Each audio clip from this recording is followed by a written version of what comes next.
j'espère que vous allez bien. L'équipe du CERAC aurait adoré vous recevoir une fois de plus pendant les vacances scolaires pour les après-midi archéo, mais malheureusement, la situation sanitaire ne nous le permet toujours pas. Nous avons donc décidé de vous réaliser une petite vidéo pour que vous fassiez voyager vos papilles à travers le temps tout en restant chez vous. Donc si vous êtes déjà venu au CERAC, vous savez déjà certainement que les archéologues étudient les objets, les traces et les constructions que les hommes et les femmes ont laissées derrière eux depuis la préhistoire. Chaque archéologue a sa spécialité. Parmi eux, certains étudient les graines, les fruits et les noyaux, et plus largement, les restes de végétaux qui ont été laissés par les hommes et les femmes à chaque période. Cependant, pour que les restes des végétaux soient retrouvés par les archéologues, il faut des conditions de conservation bien particulières.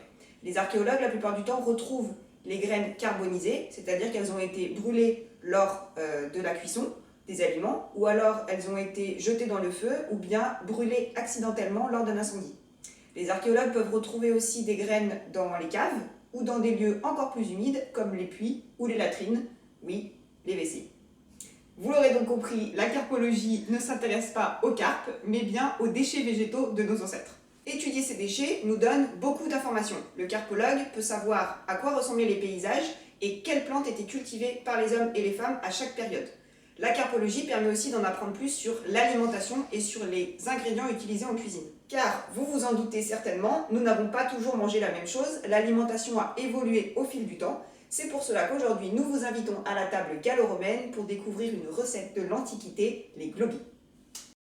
Les globis sont des petites boulettes de semoule et de fromage frais, frits dans l'huile d'olive puis arrosés de miel. Pour réaliser cette recette, il vous faut de la semoule, de l'eau bouillante, du fromage frais, de l'huile d'olive, du miel et des graines de sésame. Versez d'abord l'eau bouillante afin de recouvrir la semoule et laissez gonfler environ 5 à 6 minutes. Après avoir remué la semoule avec une cuillère, ajoutez le fromage et mélangez bien à nouveau. Vous devez obtenir une pâte suffisamment collante. À l'aide d'une cuillère à soupe, formez ensuite entre vos mains des boulettes de la grosseur d'une noix.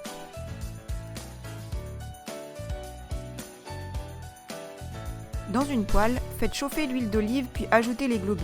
Retournez-les régulièrement à l'aide de 2 baguettes chinoises ou à l'aide d'une spatule. Une fois les globis bien dorés, déposez-les sur une assiette. Arrosez ensuite les globis avec le miel, puis saupoudrez-les de graines de sésame. Vous pouvez aussi utiliser des graines de pavot. Et voilà, il ne reste plus qu'à déguster. Bon appétit avec le CERAC! Nous espérons que cette recette vous a plu, n'hésitez pas à nous laisser vos commentaires et à nous envoyer les photos de vos globis.